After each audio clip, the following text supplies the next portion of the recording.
So today I'm just going to talk about things that we've learnt over the last, is it 3-4 years now, whatever it is, last 3.5 years. So this is I thought about this after reading a Substack from this guy called Toby, Toby Rogers, Rogers.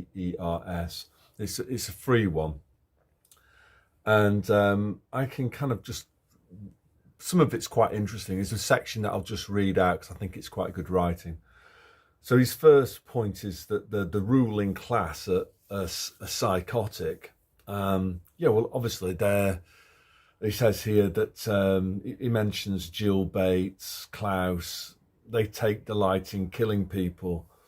Obviously these people are Satanists, and Satanists hate humanity because human beings were made by God in His image, and Satan is deeply jealous of that and wants to destroy us, God's creation. Second thing he mentions is our meritocratic institutions are almost entirely fraudulent.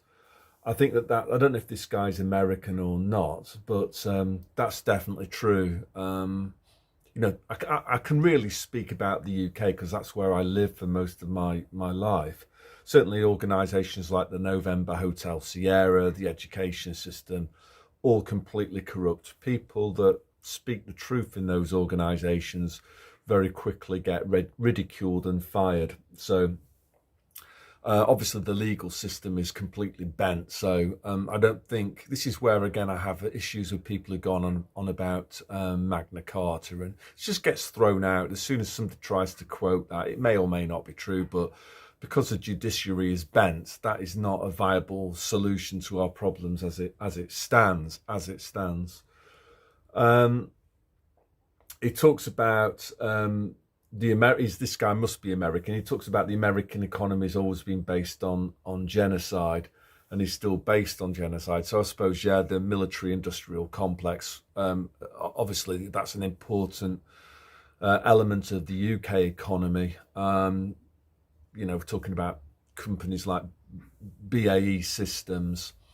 They might be nominally private, but really their only customer is the state. In fact, actually, that would be one insight that I could offer. Is the same would be true of the November Hotel Sierra. There's this guy that I know who's a general pusher. Pay close attention to the initials there for the November Hotel Sierra. And this guy, he always used to, when I communicated with him, he would always be going on about how he ran a private business. Nah, you don't run a private business. A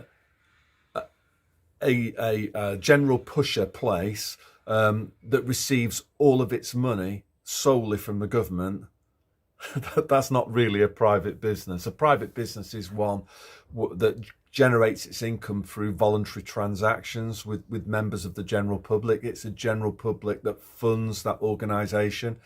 That's its revenue stream. So, like Morecambe Football Club, Porinassa Ice Hockey, those are genuinely private businesses because people of their own free will choose to purchase those services, and the business collects its income from those customers. Whereas, this guy, the general pusher, he might serve members of the general public with things that are like not very good for them. But his money actually comes from the state. That's his sole source of income, is the state. So what I would say is that, yes, obviously there's parts of the food industry too, that they've all been pushing, let's call it an anti-human agenda, trying to get the number of carbon units down. What else have we got here? This was the thing that I'm going to read this out here because it's brilliant. This is his fourth point. Most people would rather die than think for themselves and risk being excluded from mainstream society. So I'm just going to have to go carefully here in case there's any swear words. So the TV told them to line up in stadium parking lots to go and see Britney Spears. And so they did. They had an inkling that it was dangerous to go to the Britney Spears and the Boosters concerts. Many didn't really want to do it. but the thought of being labelled an anti-Britney Spears person was more terrifying than the very real possibility of being disabled or offed by attending the Britney Spears. So they went to the Britney Spears concert over and over again. Now, at this point, I would disagree with this slightly. I think most peasants went once or twice. I don't think there were that many peasants who actually were stupid enough to go 3 times, because I think most peasants felt quite unwell after they attended the Britney Spears and the Boosters once or twice. Yeah, so they got... Whoops, I made a mistake there. So I said a swear word. So they went to see Britney Spears over and over again, and these concert attendances made no difference in stopping Divock 91. And now many of these people are dealing with lifelong injuries from this ridiculous junk trust the science comrade. It's true for autism too. Many parents would rather have an autistic kid than get called an anti-Britney Spears by their friends, neighbours and colleagues. So yeah, I know people who did that. It's just, and I suppose that would be one of my revelations, is that most people are not good human beings. Most people, they will not risk doing anything that might prevent them accessing their creature comforts or the status that comes from being a general pusher or whatever job it is that they do, head teacher, city lawyer. They won't speak out. They won't tell the truth if it means that there's any threat to their creature comfort status and all of that. Even if it means sacrificing their own flesh and blood, you know, their own flesh and blood, and even their children. So I think it's, in many ways, that's something very, very uncomfortable that we've all learned. You know, if you think about the people that work for the November Hotel Sierra, by spring of 2020, it was inconceivable that they didn't know about Divock 91. But they chose to keep silent. Why did they choose to keep silent? Well, they just wanted the dough, didn't they? They were just worried that if they did speak out, they'd lose their jobs, they wouldn't have the dough, and they might not be able to buy a new Jaguar. And then likewise, by the time it reached summer 2021, they must have known that the Britney Spears and the Boosters concerts were not good for people's health. But again, many of them just kept on selling the concert tickets, taking people to the concerts, even though they themselves had stopped going. You know, if you think about the November Hotel Sierra, I think there was 100,000 people that worked for the November Hotel Sierra who didn't want to go to the Britney Spears and the Boosters concerts themselves. And my question is, how many of those people actually kept on taking other people to the Britney Spears and the Boosters when they themselves said, like, no, I'm not doing it? So again, what it shows to me is just how ruthless, heartless people are, and just how bothered. This is the thing that bugs me, you know, and I guess I'll have a proud dad moment at the moment. You know, I'm talking to my son recently about, I asked him, like, my wife asked him, does he need some new clothes and stuff? And his answer was, oh, you know me, I'm not very materialistic. And for me, that was great to hear. It was absolutely fantastic to hear. But there's lots of people, most people are not like that. You know, what matters to them is they've got to have a new Jaguar on the car park. They've got to have a bigger house. They've got to have the right kitchen units. They've got to have all their creature comforts. They've got to be able to have Instagrammable rest. I know people, there's some family that I know in Finland who are like this, you know, wife constantly boasting on Bookface and putting up photographs of her and her, you know, her family.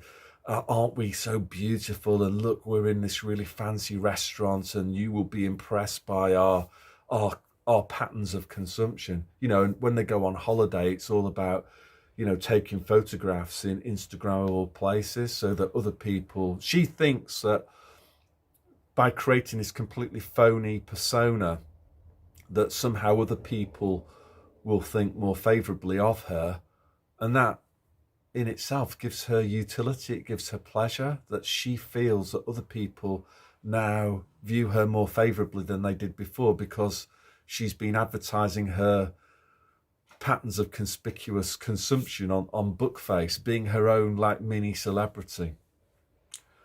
All of that, weird. That's something that we found out. That type of person, it's most people. It's only sort of 30% of the weirdos who didn't go along with it, like people like us.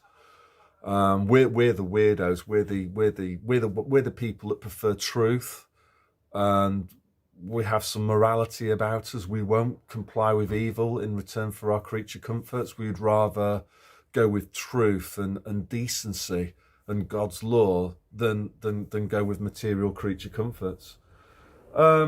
His fifth one is like, we already live in the matrix. People are already enslaved to a death cult. So he's talking here about, you know, the Black Mirror devices and all of that. I suppose that's just a distraction, isn't it? So people, they don't have enough time, or they ensure that they don't have enough time to think about deeper issues. Maybe this is why they prioritize all of their material creature comforts and ego and status over the love of truth. He says the two major political parties, Republican and Democrats, are amoral and only care about power. Well, you know, we can go a lot deeper than that. I would say that all the main parties in all countries, they're all corrupted, every single last one of them. And then he talks about, well, I can't really talk about number 7 because it's about, I might get this video taken down for M&Ms. I'm not talking about chocolates here. I'm talking about, this is a rise above bit of, what do they call it? Ralphabet. Using code. So M&Ms. And the second word is misinformation, and then the first word is what you get your videos taken down for on GulagTube. Yeah, of course. It's not meant to get people, well, it's meant to do the opposite, you know. We had wars, World War One, World War Two. The peasants kind of like wised up to it. I don't think that there's well, it didn't work, did it, with the Slava Ukraine? They tried to get peasants to go over to Ukraine and run in front of Russian machine guns, but you know, there weren't that many peasant fool takers for that fool's errand. So yeah, the way that they off people these days is by, again, I've got to be really careful about what I say here about you know, yeah, like, basically we have to consent to, yeah, exactly. Number 8, ideology creates reality. It's said so often that it's now a cliche. We interpret reality through the lens of ideology. Yeah, I would say that this is true. What I've discovered is that there's an awful lot of people who have got a very Marxist way of seeing the world, that fairness for them involves the state treating people unequally in order to make them equal. And it's perfectly moral for the state to use force or the threat of force to enforce its will, and people think that that's moral. It's like, whoa. Like, to any socialist who might be watching this, question here is what happens to you if you don't pay your taxes? Religion, well, that's been corrupted. He talks about that. Many Americans worship money, celebrity, pleasure, safetyism, junk science, power, and the illusion of control. Basically anything other than the divine. Yeah, that's true. That's true. The other thing that I would say, though, is that most people worship the state. They worship this authoritarian power, that everything in your life will just be okay so long as you submit to the will of the state and you pay your taxes, peasant, and you consume the education that the state provides, and you ingest the things that the state tells you to ingest when they tell you to ingest it. And then he says, what's this? But here's the good news. Personal conviction is the bulwark against tyranny. So what's he saying here? I think he's basically saying that there are a minority of people who are willing to stand up and call a spade, call out this Satanism. And that's basically what I've been trying to do in the last week or two with these videos about trying to deprogram people who have been indoctrinated into Marxism through the state education system. Indeed, actually, it's not just the state education system. The last school I worked at was a private school, a fee-paying school, a public school, we call it in England. Quite, I would say like, it wasn't Eton, Harrow, Winchester, but it was in the second division. It was quite a prestigious one. And they really heavily pushed Marxist narratives. I think many of the people pushing those Marxist narratives didn't even know that they were Marxist, because they were indoctrinated into the cult when they were at university. But basically, they supported the idea that the state has got a divine right to tell you that you owe them money, even though you've signed no contract. This is the thing to understand here. People talk about council tax. Do I owe this? Do I owe that? It's not just council tax and local government. It's a whole thing. Did you ever sign a contract with the government where you agreed to pay them taxes in return for their crappy services or their poisonous ideas as well? So that's all I want to say today. So God bless.